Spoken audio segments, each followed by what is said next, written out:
I was born into a family that had high expectations for everyone. My father, Michael, built a successful chain of restaurants from the ground up. It was his dream to create something lasting, something that could endure across generations. He had spent years making connections, cultivating partnerships, and perfecting recipes that would later become iconic in our city. He was a hard-working man, with a drive that few could match. My mother, Susan, was equally dedicated, handling the financial side of things with a precision that made the business thrive. They were a power couple, the epitome of success in their field. From a young age, my siblings and I were raised with the belief that we would follow in their footsteps. My older brother, Jack, was always the golden child, the one who was good at everything. He was brilliant academically, and by the time he graduated from college, he already had a well-paying job lined up at a prestigious law firm. He was the one who excelled in every single way, from sports to academics to his social life. Our parents, proud of him, always looked to him as the future of the family.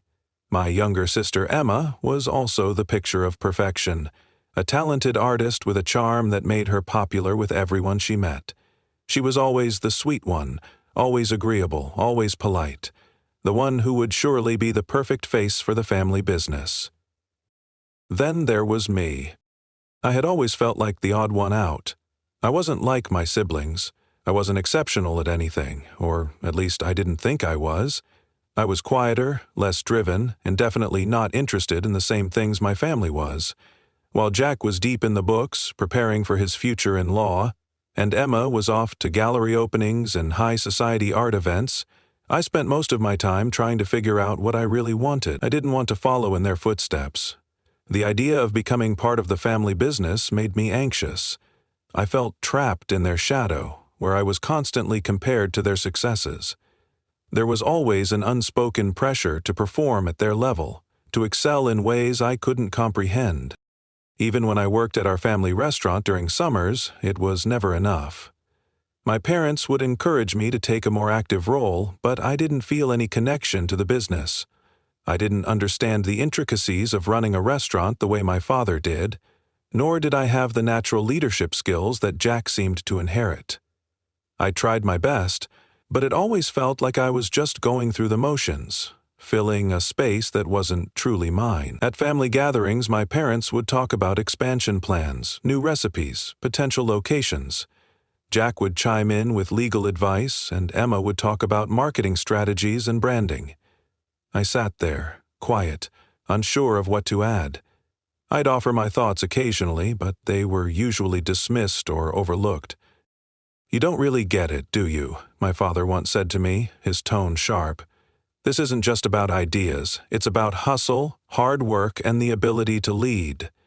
His words stung, and I hated the way they made me feel. I wasn't the only one who saw me as the odd one out. My family often referred to me as the lazy one or the dreamer. They didn't understand why I didn't want to take over the business or get more involved. It wasn't that I didn't care about the family. I did. But I cared about my own future too, and that didn't align with their vision of what my life should look like. By the time I graduated from college, I was still clueless about what I wanted to do. I majored in design, thinking it would be my escape, my chance to carve out a space for myself where I could make my own mark. My parents were less than thrilled when I told them I was pursuing a career in design. My father's face hardened when I explained that I didn't plan to join the family business. "Design? What will you do with that? You won't make a living." He didn't mean to sound dismissive, but he didn't understand. To him, design wasn't a real job. It didn't have the stability and prestige of running a business like theirs. It didn't have the same sense of legacy. I moved to the city to work for a design agency, where I found a sense of fulfillment I had never experienced before. I loved it, but even then, I couldn't escape the feeling that I wasn't living up to my family's expectations. They would call me occasionally, asking how the restaurant was doing, if I was planning to take an active role. Each time, I felt more and more disconnected from their vision of the future. They continued to talk about expansion, new locations, and growing the business. But I didn't have the same passion for it that they did. My passion was for design, for creating beautiful things that made people's lives better. I didn't think my family would ever understand. And so, I became the outsider. I returned to the restaurant for family dinners, still feeling like I didn't belong.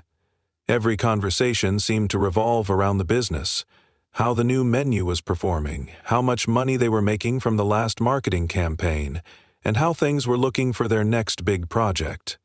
Jack and Emma were both heavily involved now, with Jack advising on legal matters and Emma overseeing the brand. I felt like an alien in my own family, as though there was a wall between me and them that I couldn't break through. It wasn't that I disliked them or resented their success, I didn't, but I wanted my own success. I wanted to prove that I could stand on my own 2 feet and build something for myself. I wanted to find my own path. But every time I tried to express that, it was as though my words were falling on deaf ears. To them, I was still the lazy one, the one who didn't care enough about the family business, the one who lacked the drive and ambition they had. It became clear to me that no matter what I did, I was never going to be good enough in their eyes. Even though I loved my design work, I couldn't escape the looming question, what if I failed? What if, despite all my passion and efforts, I never made it? The fear of disappointing my family, of proving their judgments right, was always there in the back of my mind. I began to wonder if they might be right after all.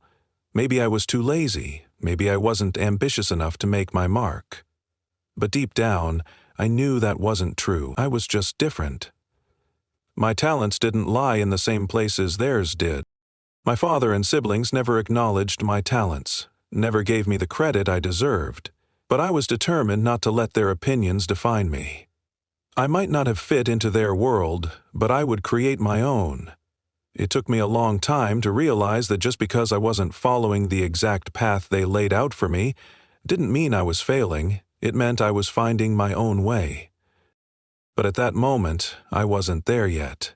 I was still trapped in the shadow of my family's expectations, trying to figure out how I could break free. I had a long way to go before I would realize that the family business wasn't where I was meant to be. Not because I was incapable, but because I was destined for something entirely different. The question was whether I could find the courage to claim my own future, even if it meant stepping away from the only world I had ever known. I had always been the quiet one in the family, the one who went unnoticed, at least in terms of the business. My siblings had always been the center of attention, especially when it came to matters of the family restaurant. Jack was always offering advice that sounded more like legal jargon than anything practical, while Emma had an innate understanding of branding, effortlessly turning the restaurant's social media presence into a success. They had their places in the business, and they wore their roles like badges of honor. I, on the other hand, found myself on the sidelines, unsure of how I could make a meaningful contribution. It wasn't that I didn't care about the family business. I did, but I didn't fit into it the way they did. For years I lived with that sense of inadequacy. They called me lazy, they dismissed my ideas, and they seemed to think that I was more interested in following my own, pointless dreams than actually contributing to the legacy they were building. But I wasn't lazy. I had ideas, but I knew that speaking up would only result in more mockery. I wasn't part of their world, and I didn't know how to make them see that I wasn't the person they thought I was. They had a vision for the family, and I wasn't in it. But what they didn't know was that, behind their backs, I was quietly working on something that could potentially change everything. It started slowly, with small steps. At first, it was just an idea. An idea that came to me when I was lying awake at night, wondering if I could somehow combine my passion for design with my desire to prove myself. I had been working for a design agency for a few years now, and I was starting to gain recognition in the field. It wasn't the same as the recognition I would have gotten in the family business, but it felt good nonetheless. One day, as I was driving to work, I thought about how, despite my lack of involvement in the restaurant, I could still help make it more successful. It was a fleeting thought, but it stuck with me. I started to research, looking into restaurant marketing, design trends, and branding. It wasn't a new idea. Restaurants had been changing their approaches for years, But I had a feeling that my perspective was different. I could see the ways in which the family business had stagnated. I could see that they were stuck in their old ways, doing things the same way they had always done them. But it was becoming increasingly clear that the world was changing, and the restaurant industry was changing with it. That's when I decided to take matters into my own hands. I started looking at the finances. I wasn't an expert in accounting by any means, but I knew enough to understand where the money was going and where it was coming from. I began to see patterns, areas where money could be saved, areas where the business could grow. I realized that the restaurant needed an overhaul. The interior design was outdated, the branding was tired, and the marketing was non-existent. But there was potential. I knew it. I could feel it in my bones. The restaurant needed a new identity, one that would speak to a younger audience, one that would resonate with people who cared about authenticity and experience over just food. I knew exactly what the restaurant could become, but I couldn't just walk in and start making changes. I had to figure out a way to do it without anyone finding out. So I did what any person with a sense of urgency would do. I started to make plans in secret. It wasn't easy. I had to balance my full-time job with the work I was doing on the side. I'd spend my evenings poring over financial reports, drawing up plans for new branding, and researching suppliers who could help update the restaurant's look. I spent countless hours in coffee shops, on the phone with marketing consultants, and studying trends that could be applied to the family's brand. There were nights when I would barely sleep, working until I couldn't keep my eyes open, then waking up early to keep going. I had to be careful not to raise any suspicion. If my family knew what I was doing, they would never take me seriously. I knew I had to be discreet. I didn't want them to see me as just the lazy one. I wanted to show them that I had vision and drive, that I could do this on my own. But I had no intention of doing it completely alone. I needed money, and that's where my plan started to take shape. I couldn't do it all with my savings from the design job, so I made a decision that would change everything. I took out a loan. I didn't tell anyone in the family. Not my father, not Jack, not Emma. It was a risk, but it was a calculated one. I knew I had the expertise and the vision to turn things around, and I was willing to bet on myself. I applied for a personal loan, using my future earnings as collateral, and invested it into buying a small stake in the family business. It wasn't a large amount at first, but it was enough to get my foot in the door. The hardest part wasn't the loan.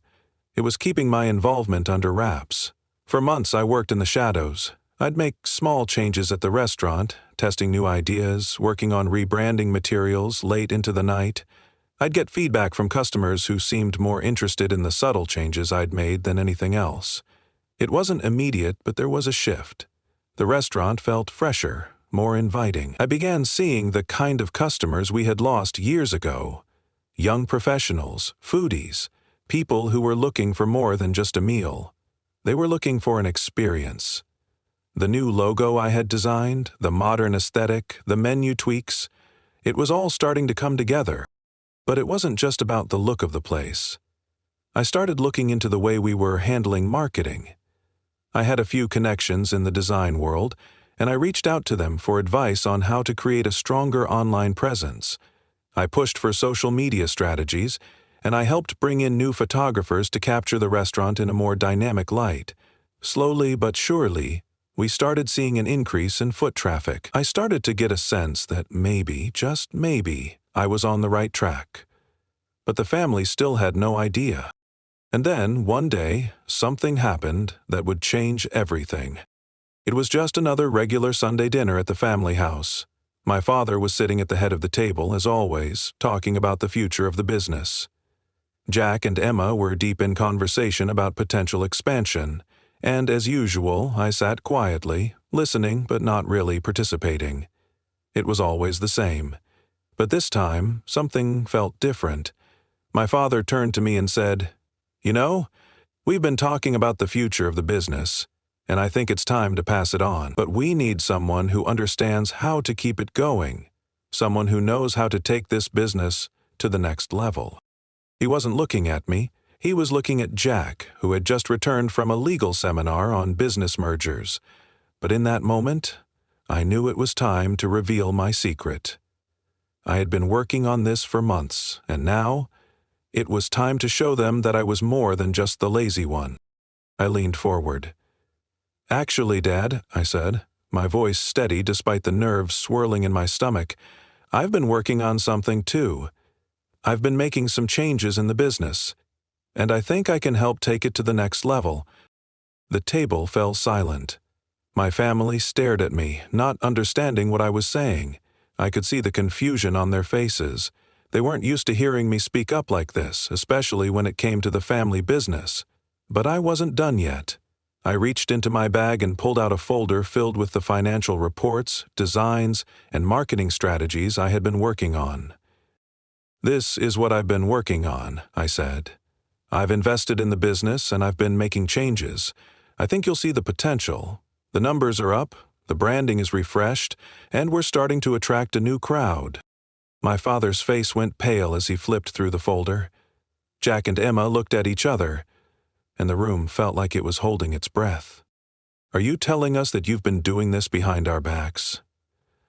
My father asked, his voice quiet, but there was a certain weight to it. "I'm telling you that I've been working to make this business better," I replied, my voice unwavering now. "I didn't do this to undermine you. I did this because I believe in the future of the business. I believe in this family's legacy, but I also believe in change. It's time we move forward." There was a long pause. My family looked at each other, unsure of how to react. They had always seen me as the lazy one, the one who would never amount to much. But here I was, showing them that I had been working just as hard, if not harder, than they ever gave me credit for. For the first time in years, I felt like I wasn't just an outsider. I felt like I was finally being seen. I had always imagined that one day my family would finally acknowledge my contribution. I had worked hard for months, maybe even longer, pushing myself to prove that I could make a difference. The changes I had implemented were subtle at first, but they were working. The business was transforming, the numbers were improving, and a new wave of customers was walking through the doors. I had even started to feel a sense of pride when I stepped into the restaurant, like I was part of something larger than myself, something that I had a hand in shaping. But nothing prepared me for the moment when everything I had worked for came to a head. The day I made my move was the day my family's expectations, along with their misconceptions about me, finally unraveled. It began like any other Sunday. The air was thick with the familiar chatter at the dinner table. My parents were discussing the new lease for one of the restaurants. Jack was going on about the legal implications of opening a new location. Emma was talking about a viral campaign she had seen on Instagram, thinking it could inspire a new marketing direction for the family business. They were comfortable in their routine, their vision firmly intact. But I had already realized that I couldn't be part of their comfortable, well-laid plans anymore. I had my own vision. I had already started to put it into motion. It was in that moment that I decided to reveal the truth to them. "Dad, there's something I need to tell you," I said, my voice trembling slightly despite my resolve. My parents looked at me, eyebrows raised. My siblings, usually eager to take center stage, fell quiet, waiting for what I would say next. For the first time in a long while, I had their full attention. But for all the courage I had built up, I was still nervous. It was one thing to work behind the scenes, but it was another entirely to let them know just how much I had invested in their legacy, how much I had risked to turn things around. "I've been working on something," I continued. "In fact, I've been investing in the business for the past few months. I've made some changes. Rebranding, new marketing strategies, updates to the interior design. I've even done a bit of financial restructuring. I think you'll see that it's starting to pay off." For a moment, no one said anything. The silence hung in the air, thick and uncomfortable. My father's face was unreadable, and Jack looked at me as though I had just spoken in a language he didn't understand. Emma blinked a few times, as though trying to process the words I had just said. And then my father, Michael, the man who had built everything from the ground up, finally spoke. "You've been doing what?" His voice was tight, his tone sharper than I had expected. There was no pride in his words, no understanding of the effort I had put in, just confusion and perhaps a hint of anger. I could feel my stomach churn as I continued. "I've been making changes in the business. I've invested my own money, taken out a loan, and—" I was cut off before I could finish. "You took out a loan without telling us?"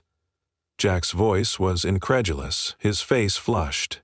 He had always been the one to question my every move, always believing that I wasn't capable of making sound decisions. "What do you mean, you've been investing? This is a family business, and you've been doing all of this behind our backs?" Emma's eyes widened. She looked at me, then at my father, and back at me, as though trying to make sense of what I had just said. "Wait, what changes are you talking about? What have you done?" Her voice was a mixture of disbelief and confusion. I sat back in my chair, trying to stay calm despite the rising tension. My hands were clammy, my chest tight. But this was my moment to show them that I was capable, that I was more than the person they had written off. I've made strategic decisions. I've reworked the branding. I've been redesigning the restaurant's interiors to make it feel more modern and inviting. I've implemented a more active online presence, and I've even started reaching out to new suppliers to improve our menu. The changes are small, but they're starting to show results. We've seen an uptick in business. Our profits have improved. My father leaned back in his chair, his eyes narrowing. He looked at me as if I had just spoken a foreign language. There was no appreciation in his gaze, no recognition of the work I had put in. Instead, there was something else. Something like anger? Or perhaps even betrayal. I couldn't tell which. "You think you can just come in here and make decisions without consulting the rest of the family?" My father's voice was sharp now, his usually steady tone wavering with frustration. "This isn't how we do things. This business was built on hard work, on years of building trust with our customers, with our partners. You don't just come in and make changes without understanding what you're doing." I felt a pang of hurt as his words hit me. I'd spent months working tirelessly, pouring my energy into something I believed in, only to have it dismissed. My father, the man who had always been the center of everything, couldn't see what I had accomplished. He saw it as an attack, as though I had undermined everything he had worked for. "It's not like that, Dad," I said, my voice shaky but determined. "I've been trying to make sure the business stays relevant, to keep up with the changing trends. Things aren't the same as they were 10 years ago. People want something different. They want experience. They want authenticity. If we don't adapt, we're going to lose everything." But my father wasn't having it. "You don't know what you're talking about. You think this is just about making things look pretty? This business isn't about design, it's about quality food and service. And if you think you can just waltz in here, mess with what we've built, and fix everything with a new coat of paint, then you've got another thing coming." I wanted to scream, to tell him that I wasn't just messing with things. I wanted to shout that I had worked harder than anyone could imagine to make these changes, that I had put everything on the line to prove I was capable of helping this family. But instead, I held my tongue, because I knew that yelling wouldn't change anything. Jack leaned forward, his gaze never leaving mine. "You've really gone too far this time, haven't you? You're always looking for ways to stand out, to be different, but you've never understood what it takes to run a business like this. You're just throwing money at things and hoping they stick. You're not a business person, and you never will be." His words cut deep. They were the same things I had heard growing up, the same things that had made me doubt myself for so long. But this time, I couldn't let them affect me. I had worked too hard. I had invested too much. I wasn't going to let them tear me down now. "I'm not trying to undermine anyone," I said, trying to keep my voice steady. "I just want what's best for the business. For all of us." "Enough." My father stood abruptly, slamming his hands on the table. You think you know what's best? You think you can just come in here and change everything without anyone's input? This isn't how things work around here, and it never will be. You're not part of the family business. You're not the one who's going to take it over." His words were like a slap in the face. I had worked so hard, silently making my mark on the business, believing that one day they would see my efforts. But this was the last thing I expected. I had thought that maybe, just maybe, they would finally understand that I had something to offer. But instead, I was once again cast aside. I was still the lazy one, the one who wasn't capable of being part of the family's legacy. The room was silent after that. My father's words hung in the air like a heavy fog, and I could feel the weight of his disappointment pressing down on me. I looked at Emma, who seemed to be struggling with what had just happened. She had always been the peacemaker, the one who tried to keep the family together. But even she seemed lost for words. "I think you should leave," my father finally said, his voice cold, almost indifferent. And just like that, everything I had worked for seemed to fall apart. I stood up, my heart pounding in my chest. I had no words left to say. I had hoped that, in the end, my actions would speak louder than their criticisms, but it seemed I had underestimated just how deeply my family's opinions ran. I had thought that I was part of their future, but now I realized that I was still an outsider in their eyes. As I walked out of the room, I could feel the tears threatening to spill, but I held them back. I wouldn't let them see me break. I wouldn't let them win. But deep down, I knew this wasn't the end. It couldn't be. There was still more to prove. The days after that dinner were like a blur. Each one bled into the next with no clear delineation, no obvious starting point or end. I'd like to tell you that I picked myself up, dusted myself off, and moved forward with unwavering determination, but the truth is, I was lost. The weight of what had transpired at that dinner, my family's cold dismissal, the hurtful words, the disbelief, crushed me more than I had anticipated. The restaurant, the family business, the legacy I had hoped to shape. It felt like all of it was slipping through my fingers. I had spent so many months working in silence, thinking that the changes I was making would eventually speak for themselves. I had hoped that eventually my family would see the progress, would see that I had done what they couldn't, or wouldn't, do. But instead, I had been met with rejection. I had thought that by revealing what I had done, I was showing my family my commitment, my desire to be part of something bigger than myself. But in their eyes, I had crossed a line. I had done something they couldn't forgive, and in doing so, I had found myself completely alone. I spent the next few days in a haze. I didn't return any calls, didn't reply to any texts. I didn't know how to face anyone. I needed time. I needed space to process the fallout. But even in the solitude of my apartment, my mind wouldn't let me rest. What had I done wrong? Had I gone too far? Was it just my family's refusal to accept change, or had I truly messed up? I spent sleepless nights ruminating over the past weeks. How everything had seemed to be going so well, how the changes were beginning to pay off, how I had been so sure that they would see it eventually. But the truth was more complicated than I had thought. The restaurant was not just a business to them. It was a symbol, a part of their identity, a history that ran deep. To them, I hadn't just altered the decor and the branding, I had threatened their way of life, their hard work, their traditions. And perhaps I had been naive to think that something as personal as that could be changed so easily. Days turned into weeks, and the silence between us remained unbroken. But that was when the call came, unexpected and utterly unwelcome. It was Emma. Her voice was softer than usual, almost hesitant. She didn't dive straight into the reason for the call. Instead, she asked me how I was doing, how life had been. She made small talk, the kind of conversation you have with someone you don't want to speak to but know you have to. It was the kind of conversation that people have before they address something difficult. And finally, she got to it. "I think we need to talk," she said. It wasn't an invitation, it was a statement of fact. "About what happened?" I asked, my voice quieter than I intended. I wasn't sure if I was ready to face them yet. The pain was still too fresh, and I wasn't sure I could bear hearing any more of their anger, their disappointment. "Yes, we need to understand what happened, what you were thinking." I took a deep breath. I was thinking that the business needed a change.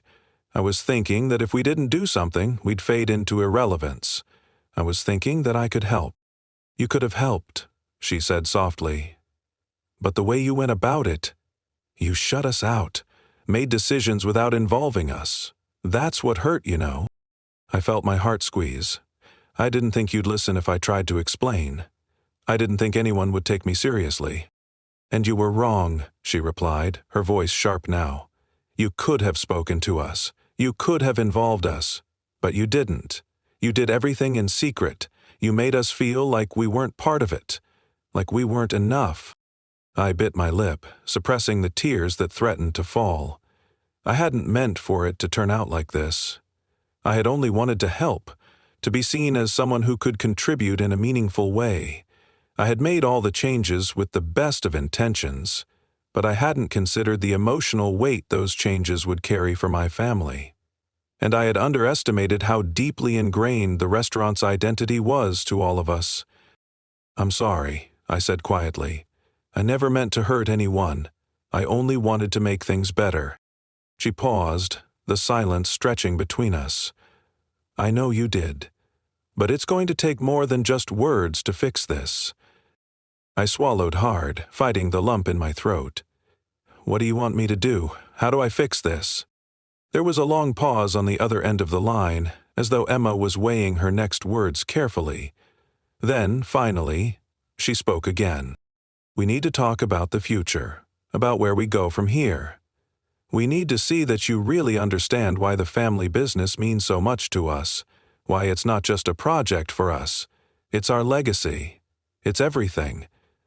I think we can work something out, but you have to show us that you're serious."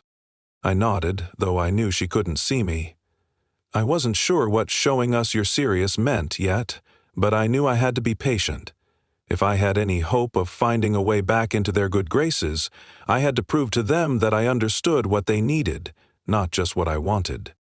The call ended, and I sat there for a long time, trying to process the weight of her words. That was the moment things began to change. It wasn't a dramatic, sweeping gesture of reconciliation.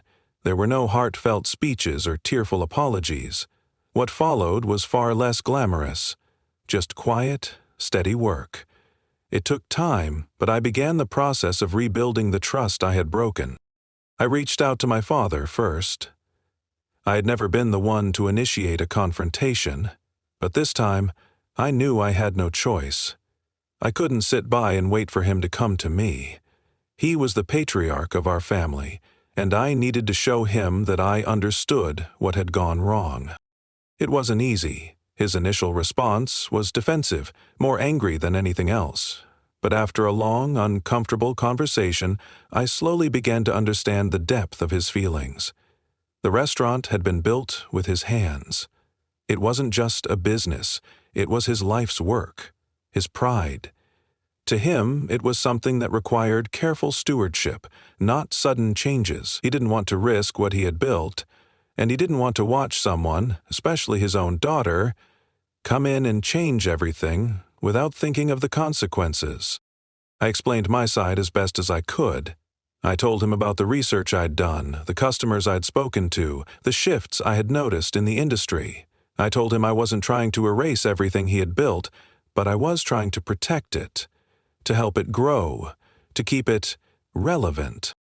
It was a difficult conversation, but slowly we began to understand each other's perspectives. I apologized for going about things the wrong way, for acting without consulting him first. I apologized for not respecting the business the way he did. That was the moment things began to change. It wasn't a dramatic, sweeping gesture of reconciliation. There were no heartfelt speeches or tearful apologies. What followed was far less glamorous, just quiet, steady work. It took time, but I began the process of rebuilding the trust I had broken. I reached out to my father first. I had never been the one to initiate a confrontation, but this time I knew I had no choice. I couldn't sit by and wait for him to come to me. He was the patriarch of our family, and I needed to show him that I understood what had gone wrong. It wasn't easy. His initial response was defensive, more angry than anything else. But, after a long, uncomfortable conversation, I slowly began to understand the depth of his feelings. The restaurant had been built with his hands. It wasn't just a business. It was his life's work, his pride. To him, it was something that required careful stewardship, not sudden changes. He didn't want to risk what he had built, and he didn't want to watch someone, especially his own daughter, come in and change everything without thinking of the consequences. I explained my side as best as I could. I told him about the research I'd done, the customers I'd spoken to, the shifts I had noticed in the industry. I told him I wasn't trying to erase everything he had built, but I was trying to protect it, to help it grow, to keep it relevant. It was a difficult conversation, but slowly we began to understand each other's perspectives. I apologized for going about things the wrong way, for acting without consulting him first. I apologized for not respecting the business the way he did. Over the next few weeks, we worked together. It wasn't easy and it wasn't perfect. There were moments of tension, moments when we didn't see eye to eye. But we took it one step at a time, revisiting the changes I had implemented, discussing what worked and what didn't. Slowly, we made adjustments, finding common ground in a way that respected both the past and the future. Jack and Emma were harder to convince. They were still angry, still hurt by my secretive actions. But in time, they came around too. They saw the improvements, they saw the potential, and more than that, they saw that I was committed, not just to making things work for me, but to making things work for all of us. It was at the family meeting, weeks later, when we sat down together and talked about the future, that I knew things were starting to shift. It was during that meeting when my father looked at me, not with anger or disappointment, but with something else: respect. He didn't say it in so many words, but I could see it in his eyes. "You've done well," he said, his voice steady. "But next time, we do this together." And that was all I needed to hear. I didn't need their praise. I didn't need them to tell me I had been right all along. What I needed was their acknowledgement. What I needed was to show them that I was capable, not just of changing the business, but of changing how we worked together as a family. In the end, it wasn't the changes I made that mattered the most. It was the way we, as a family, learned to communicate, to compromise, and to grow together. And that, I realized, was the most important transformation of all.